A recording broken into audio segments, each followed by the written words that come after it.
a Terezinha Barbieri Andreola, Concórdia, estado de Santa Catarina. Uma vilazinha, né, no interior.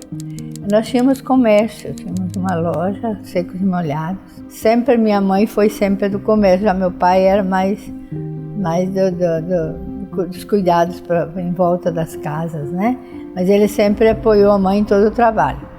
E aí ali eu nasci e me criei nessa vilazinha. E isso, eu até colocava um banquinho para me alcançar para chegar no balcão da loja. Desde os 6, 7 anos eu ajudava. Porque nesse meio tempo, depois meu pai faleceu, daí que eu assumi mais a ajuda da mãe, né, na loja. Porque na época era tudo pesado na balança, feito pacote, né, não era nem os saquinhos aqueles, era tudo folhas de papel. Tinha que saber a manobra de fechar o pacote, né, para não vazar as mercadorias que eles levavam, açúcar, café na época, né, era tudo solto, vinha em baldes. Daí, nesse tempo o pai faleceu.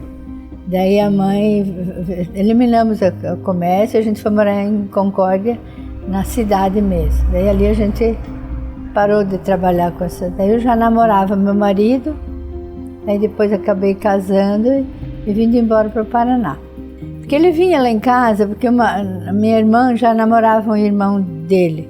E então ele vinha lá junto com o irmão dele e acabamos começando a namorar e depois casamos. Ele tirava foto, aquelas fotos de quadro de famílias, de casais, a pintura a óleo. Ele era de Erechim, no Rio Grande do Sul. Era ali quase na divisa com Santa Catarina.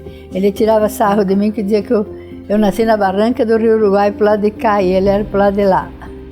Que o Rio Uruguai faz a divisa, né, dos estados. Daí depois que fui morar em Concórdia, casamos e daí a gente foi morar em Medianeira. E na época ele era caminhoneiro. Daí eu viajei com ele 3 anos no caminhão, fazia comida, dormíamos dentro do caminhão. E foi quando eu engravidei da Andra mais velha, daí eu fiquei em casa. E já tínhamos casa, e daí eu já fiquei em casa.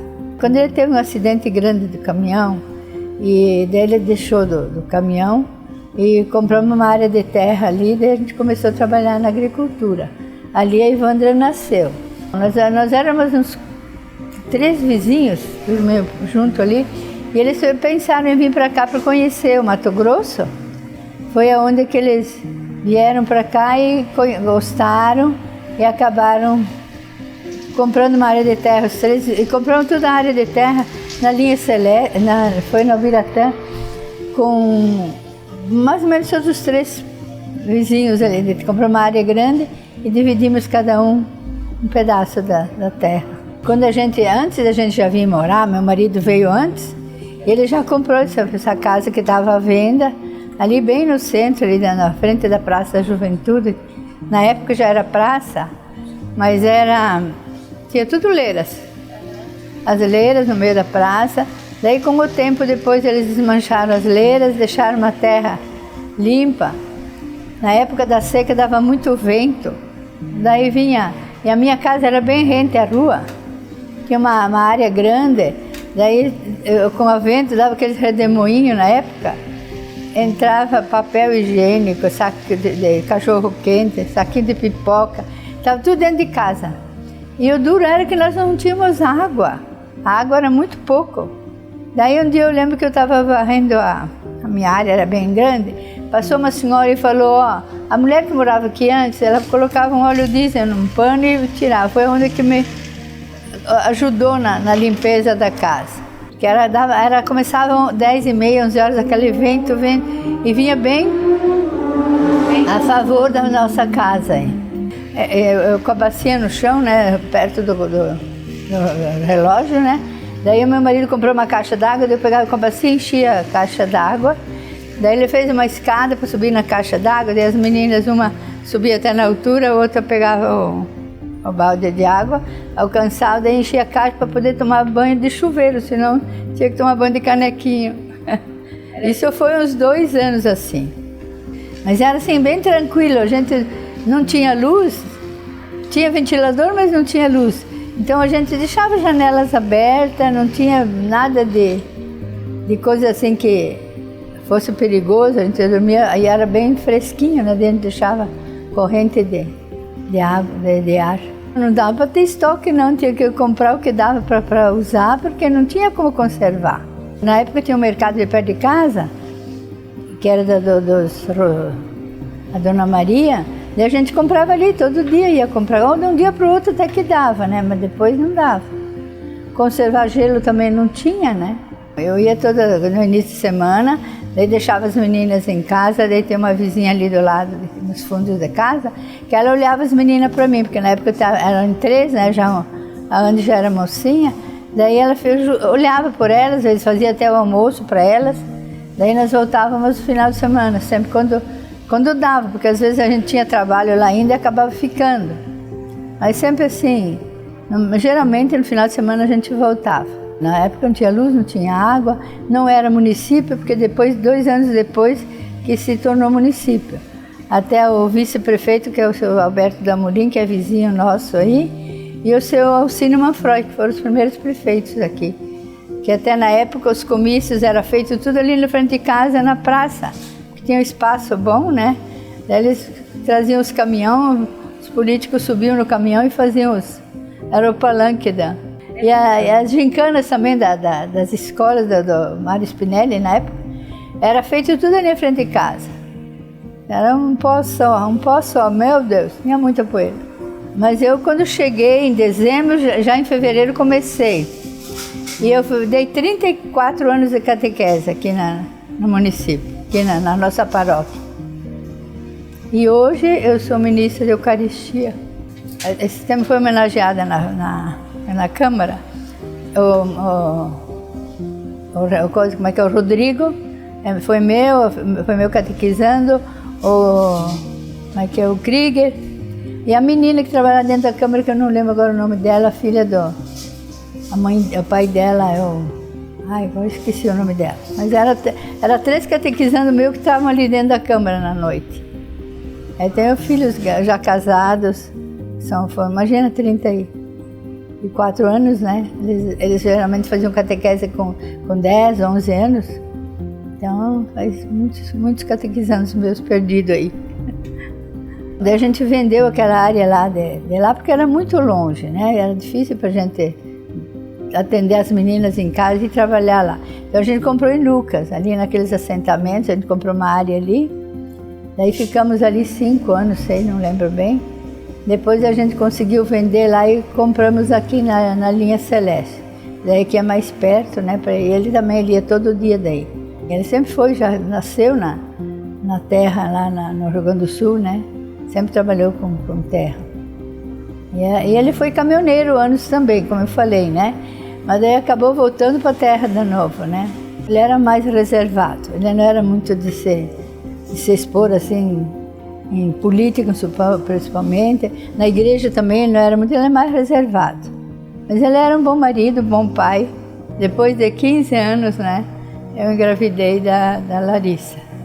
Mais outra menina, daí ele sempre dizia mais uma menina, porque teve 4 daí, né? Mas 4 meninas. Na época eu ganhei aqui no Céu de Fátima, até quando eu fui fazer a minha primeira consulta, daí o Teles falou, mas você esperou agora engravidar? Porque eu tinha dado catequese para os 2 filhos dele, né? A menina e o menino. Daí ele falou, mas agora você esperou para engravidar? Eu falei, não é que eu queria. Eu esperei, falei, aconteceu. E daí foi onde que teve ela aí no hospital mesmo com ele. Foi tudo bem, daí eu fiz laqueadura, daí não teve mais. Porque era muita mulher, né? Contra ele eu não tinha muito, mas foi bem tranquilo. A primeira que sempre foi estudar foi a Andrea. Ela foi para Medianeira fazer a faculdade em Foz. Depois ela viu que não era aquilo que ela queria, que ela fazia letras, e ela foi para a farmácia. Daí em seguida a Elisandra teve que ir também, que na época ela trabalhava e estudava na UFMT em Cuiabá.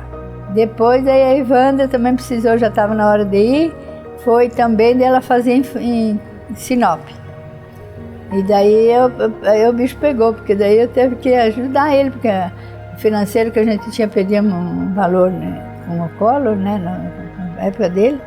Daí eu me obriguei a começar a fazer costura, eu costurava concertos para as lojas, fazia massa mioline, fazia lasanha para fora, para poder ajudar na manutenção delas, estudar.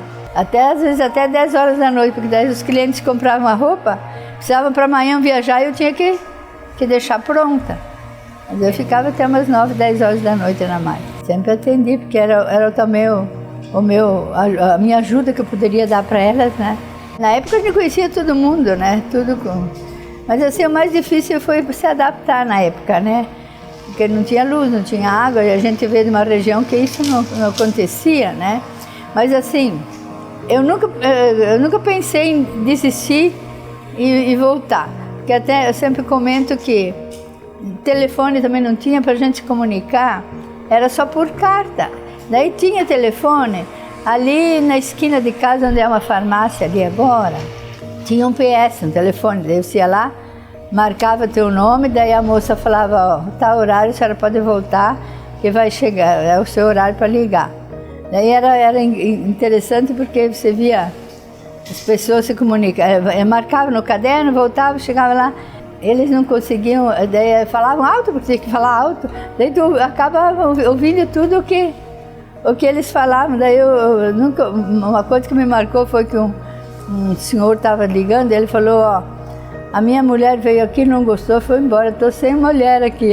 Foi uma risada só. Então as 4 em casa. Casa não, né? Assim, cada uma casaram, né? Cada uma tem as 3 moram aqui, e a mais nova, essa que nasceu no susto, ela mora em Rondonópolis. Ela fez farmácia também, o marido dela também, e ela trabalha lá, ela tem 2 meninas gêmeas, e as outras aqui toda tem 2, cada filha tem 2. Bem melhor, sim, só porque é fato que acaba ficando sem meu marido, né? Mas tem as meninas para preencher. Teve um infarto fulminante, foi de manhã, cedinho. Achamos ele caído no banheiro, tem só 8. 2 para cada uma delas, tem 2. Tem 8 meninos. Meninos tem 4 meninas e 4 meninos, deu bem? Dividiu. Mas às vezes precisa chamar assim. No mundo que nós somos hoje tem que ficar cuidando deles também, né? Vendo onde está errado, corrigir, né? Mas a gente ajuda também. É porque eles estão sempre aqui, moram aqui, né? Então a gente vê quase, não todo dia, mas quase. Eu acho que foi uma coisa boa que aconteceu, né? Porque com todos os problemas que a gente teve, mas teve mais coisas boas do que ruim, né? Então a gente sempre tem que agradecer a Deus por isso, né? Pelo que a gente tem, o que somos e o que temos hoje, né? Ele ouvia também muitas minhas decisões também. Às vezes ele até pedia, o que você acha, vamos fazer isso? Ele pedia, ele era bem companheiro. Não era que ele tomava as decisões sozinho. Sempre ele esperava a minha decisão, sim ou não, né? Se dava ou não dava. Ele foi bem companheiro. Não tenho o que reclamar da vida, né? Porque eu tenho os filhos todos encaminhados, né? Ele teve uma morte que não sofreu também, né? Que ele sempre dizia que ele não queria sofrer para morrer, então ele teve aquilo que ele quis, né? Ele pedia. E nós estamos assim, ficamos numa situação financeira também que dá para a gente se manter bem, né? Então eu acho que não tem o que reclamar. Meio sofrido no início, né? Mas acho que tudo que é assim, sem sofrimento não é valorizado, né? A gente tem que sentir as coisas para valorizar as coisas boas.